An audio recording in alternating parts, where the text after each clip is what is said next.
Mhm.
These Venezuelans have come.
Tudor Dixon very much also.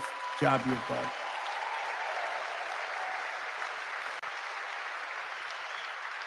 And I think we have somebody here that I really have known for a long time and liked, and he's got a lot of good ideas.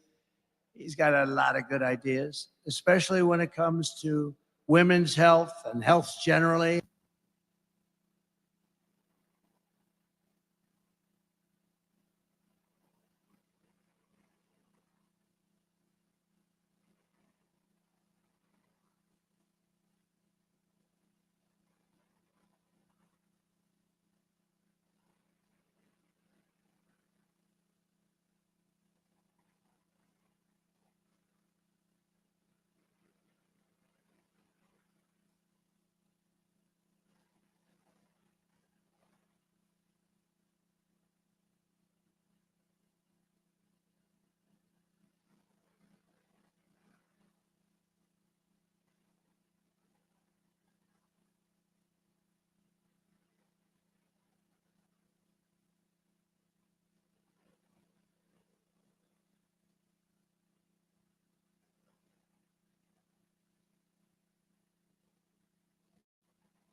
For us, you've been powerful for us, but Wisconsin.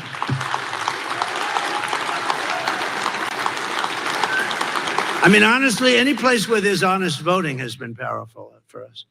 When you look at California, which, by the way, she destroyed San Francisco. She was the DA. Then she became the Attorney General of California. She destroyed California, along with Gavin Newsom. You know that, Gavin? So I want to ask you to go and vote, and really go vote to save America. I believe this is the most important election in the history of our country. With your support, we will get the border shut. We will send the illegals back. We will repel the invasion immediately. It won't take long. We'll defend our territory, reclaim our sovereignty. We've lost our sovereignty. And restore the allegiance of our government to the people of this country. Together, we will make America powerful again, make America wealthy again, make America healthy again, make America strong again, make America proud again, make America safe again, and we will make America great again. We are going to make it greater than ever before. So Wisconsin, get out and vote. God bless you all. I'll be back. I'll see you soon. Thank you. Get out and vote. Save our country. Save our country.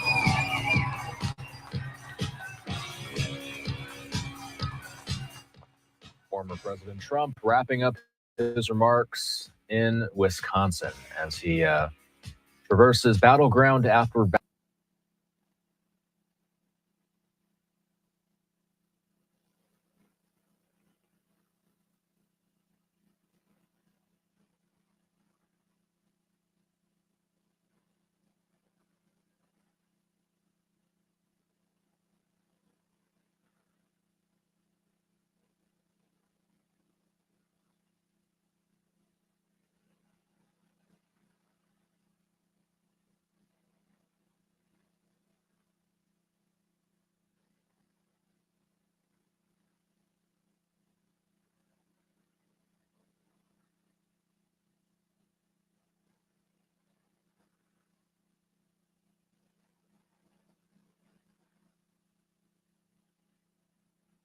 Making little nasty aspersions toward your favorite president, me.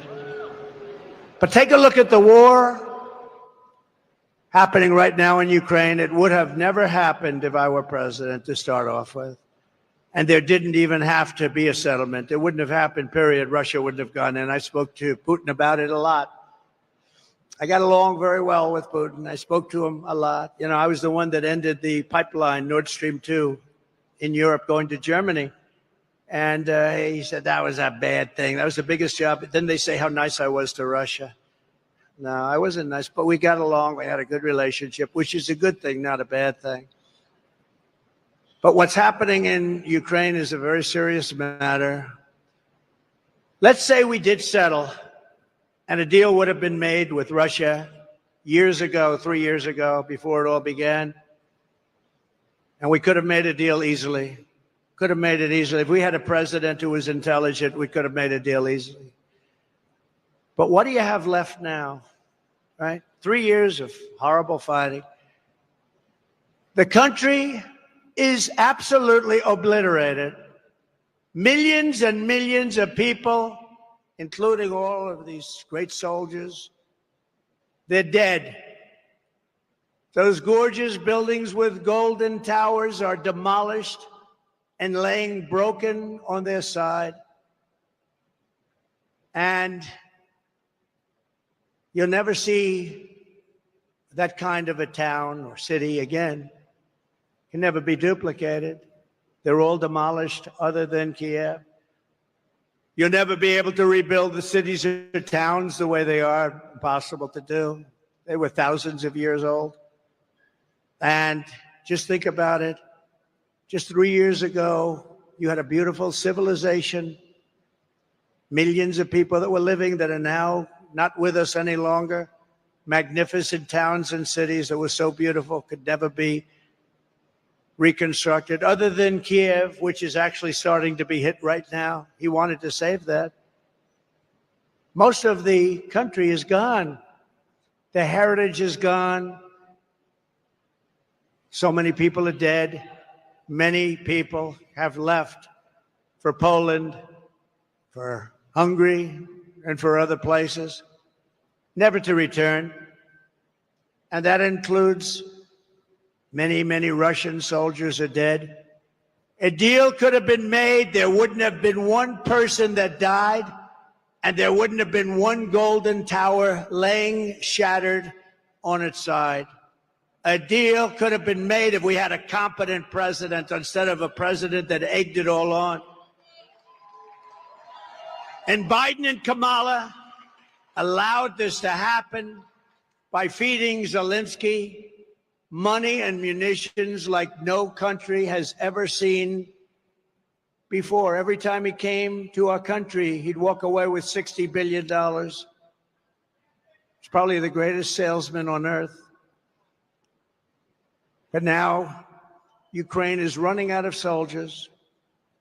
They're using young children and old men because their soldiers are dying and other things are happening to them that we won't even discuss.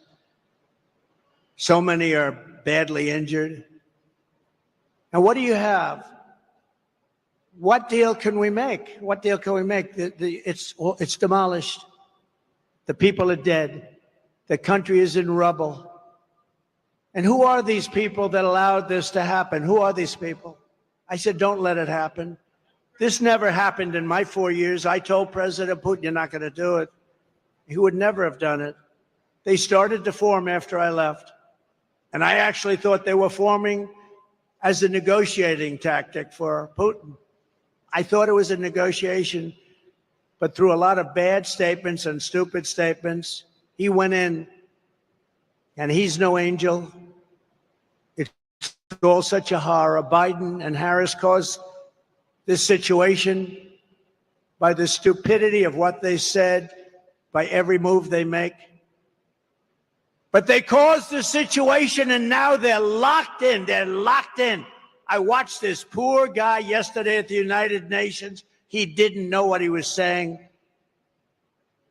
They just don't know what to do. They're locked into a situation. It's sad. They just don't know what to do because Ukraine is gone. It's not Ukraine anymore. You can never replace those cities and towns, and you can never replace the dead people, so many dead people. Any deal, even the worst deal, would have been better than what we have right now. If they made a bad deal, it would have been much better. They would have given up a little bit, and everybody would be living, and every building would be built, and every tower would be aging for another 2,000 years. And will only get worse with these people. With Kamala she doesn't know what she's doing. More people will die. More cities will fall. The ones that fell will continue to receive more and more bombs.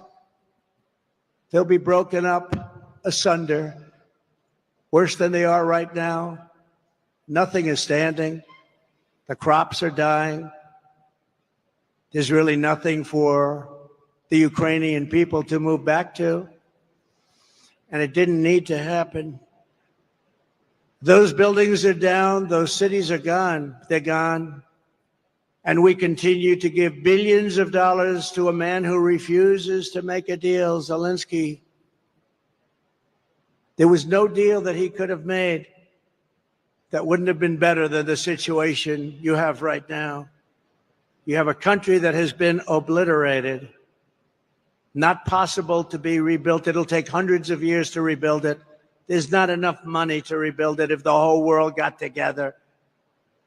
They're not going to be satisfied until they send American kids over to Ukraine, and that's what they're trying to do. And the moms and dads of America don't want their kids fighting Ukraine and Russia, and we're not going to have our soldiers die across the ocean.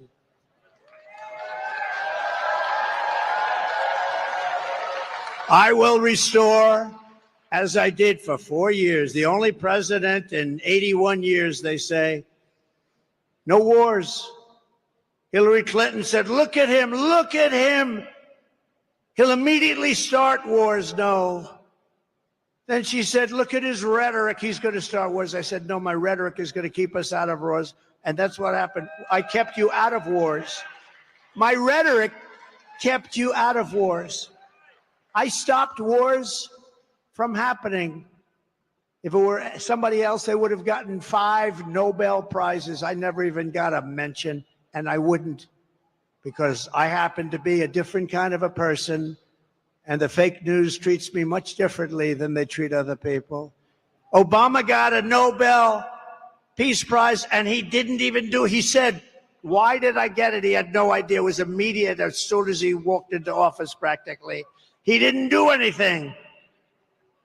What I've done is incredible. The Abraham Accords alone, incredible. But they haven't done anything with it.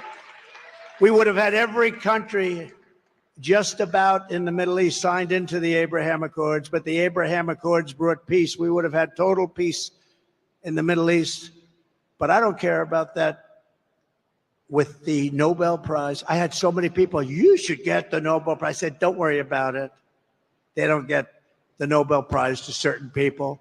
But these are the people that get things done. These are the people that understand strength and they understand peace, because we will restore peace through strength.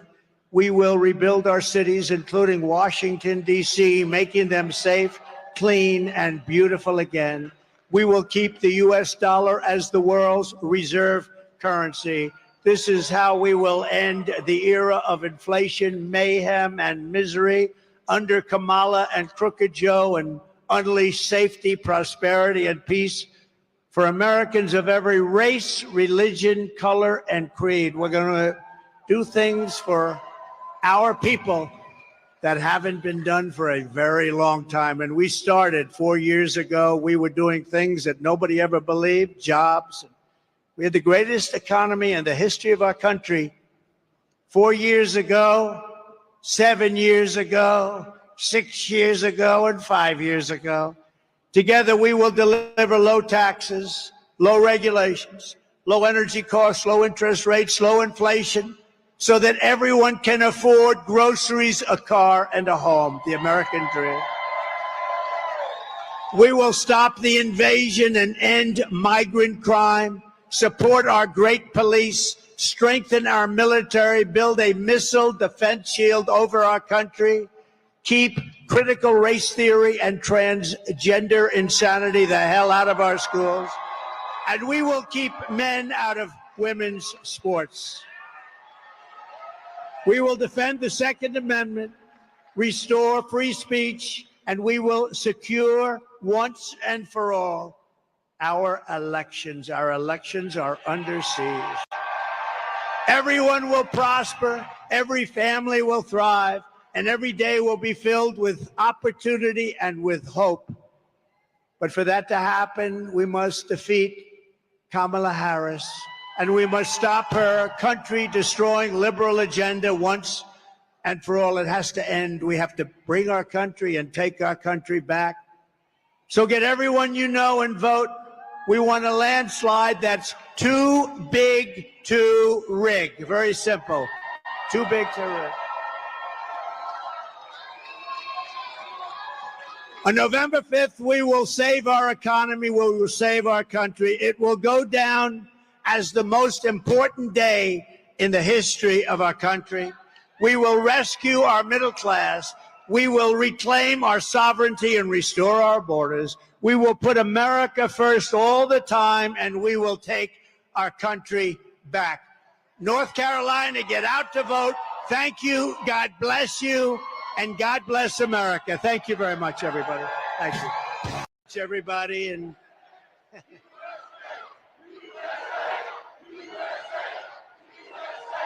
thank you very much.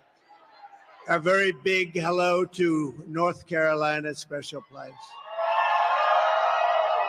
You saw the other day my little granddaughter, she's named Carolina. There's for a reason, because Lara, her mother is from here, and she's doing a fantastic job, a fantastic person. So it's great to be here and great to be back in this beautiful state with thousands of proud, hardworking American patriots, which is what you are.